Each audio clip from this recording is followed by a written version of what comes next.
أهلا بكم يا أساطير. معكم أخوكم فلاش اف بفيديو جديد وسكريبت جديد. وفيديو اليوم يا أساطير معانا قوي سكريبت هيد شوت في البطن.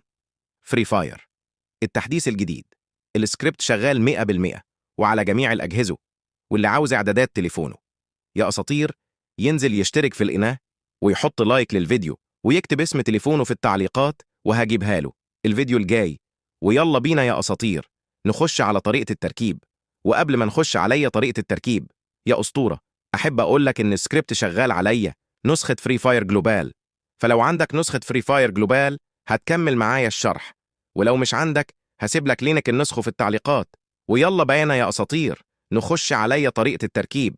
هتاخد الملف استخراج هنا وتستناه عليا ما يستخرج الملفات، وبعد ما يستخرج الملفات يا أسطورة تدخل عليا الملف اللي هيطلع لك، وبعدين تاخد الملف دي نسخه، وبعدين تروح عليا ذاكرة الجهاز اندرويد داتا وتروح لملف اللاعبة وتروح للفايلز IL2CPP والصق هنا، واعمل تطبيق عليا جميع الملفات واستبدال، وبس كده يكون الملف اتركب معاك.